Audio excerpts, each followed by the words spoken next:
Kabar Baim Wong sepertinya sedang mendapat ujian hidup yang tidak mudah.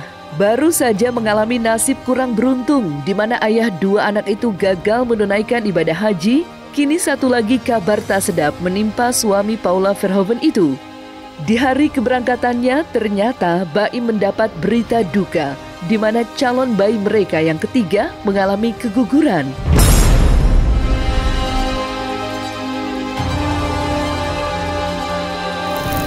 Kabar duka ini mungkin membuat publik yang sempat bingung akhirnya bisa memaklumi dan menerima bagaimana seorang Baim Wong yang sudah naik pesawat rombongan haji harus turun kembali dan pulang ke rumahnya pada malam hari. Dan ada juga masalah kesehatan juga sih sama, makanya nih Gigi datang sini mau jenguk Paula. Kalau balik lagi ya, kalau kita kemarin gembor-gembor untuk semua itu panggilan ya. Kalau misalkan kita berangkat haji ya terbukti semuanya.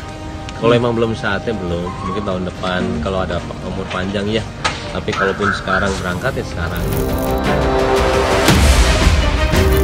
Kabar duka yang menimpa keluarga kecil Baim mengundang empati dari sahabatnya Raffi Ahmad dan Nagita Slavina atau Gigi.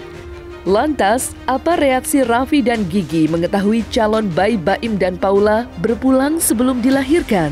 Udah nyokokin Paula belum, Mak? Belum nanti ya. Nah, Gigi kayaknya yang kalau perempuan sama perempuan aku juga belum nanya Baim. Aku baru dikasih tahu sama Gigi malah tadi malam. Kamu udah tahu belum Pak Hakim? Nanti deh aku coba tanya ke Mas sampai Baim.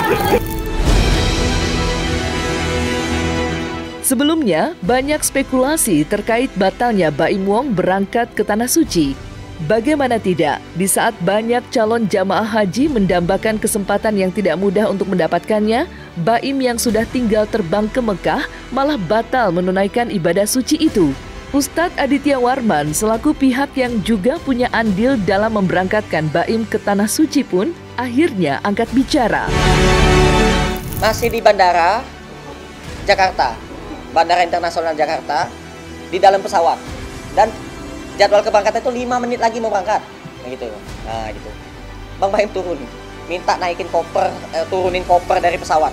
Yang saya tahu ya istrinya lagi sakit kemarin itu dirawat di rumah sakit gitu. Saya nggak tahu sakit apa, intinya itu dirawat di rumah sakit. Batalnya Baim berangkat ke Tanah Suci memang sempat menghebohkan jagat maya. Sebelumnya, sempat beredar kabar kalau Baim menolak terbang ke Tanah Suci karena marah mendapat kursi pesawat di kelas ekonomi. Bahkan tidak sedikit juga yang curiga kalau batalnya keberangkatan Baim itu adalah bagian dari drama konten. Tapi kini semua terungkap sudah. Baim pun sempat menuliskan kalimat penuh teka-teki di laman media sosialnya. Dalam salah satu cuitannya, Baim menulis kalimat penuh kepasrahan dan keikhlasan sebagai berikut. Anggaplah saya nggak jadi pergi haji karena ini. Nggak pernah saya cerita bahkan ke orang terdekat pun, karena kita nggak mau dikasihani. Takut opini kalian kemana-mana mengenai haji ini, anggap saja Allah menggagalkan saya berangkat demi menjaga istri saya yang keguguran. Minta doanya ya. Saya dapat info ya, saya nggak terlalu tahu panjang lebar, saya cuma dapat info bahwa Paula sakit dirawat itu aja. Pas di bandara kemarin, begitu pas malamnya Baim mau pulang, Paula pulang, ada capean kali ya. Lain Baim, lain juga kisah Kiki Farel yang berhasil menunaikan ibadah haji di tahun ini. Turut membagikan momen saat dirinya berada di sekeliling Ka'bah, sontak hal tersebut menjadi anugerah terindah bagi Kiki Farel, mengingat kegagalan yang dialami oleh Baim Wong.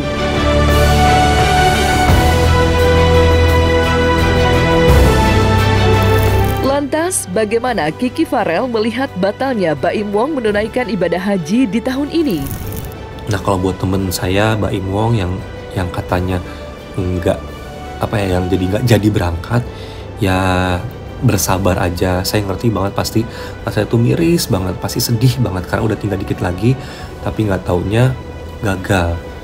Ya pokoknya sabar, banyak-banyak berdoa, banyak-banyak berzikir, banyak-banyak istighfar. Pokoknya positif thinking aja. Mungkin Allah ada rencana lain. Kenapa akhirnya Baim Wong nggak jadi berangkat ke sini?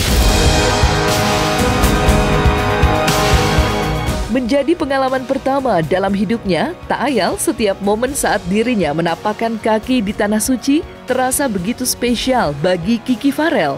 Tak terkecuali di saat dirinya yang mendapatkan kesempatan mencium batu Hajar Aswad, mengingat hal tersebut menjadi sebuah impian bagi seluruh umat muslim di dunia. Nah, kalau untuk mencium Hajar Aswad, alhamdulillah kemarin di hari pertama datang sini saya tuh sengaja jam 11 siang ketika lagi panas-panasnya dan orang-orang sedikit yang ke Ka'bah, itu tuh saya niat banget dan alhamdulillah 2 kali sebelum sholat itu 2 kali saya nyium. Alhamdulillah banget, makanya harus benar-benar niat.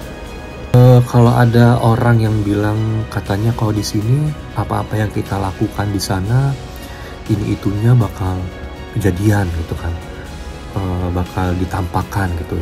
Ya kalau saya sih alhamdulillah sejauh ini masih aman-aman aja. Ya walaupun kan kita menyadari ya pasti banyak dosa juga, kekhilafan yang kita perbuat.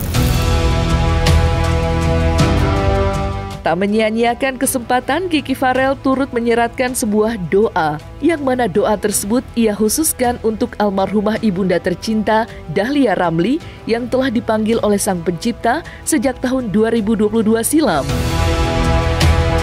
Kalau doa-doanya ya semuanya sih.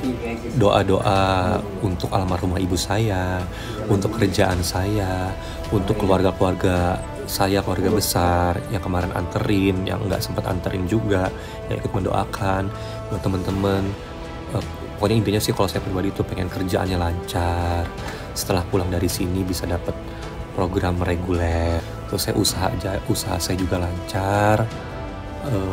Buat jodoh juga, pokoknya semuanya lah saya doakan.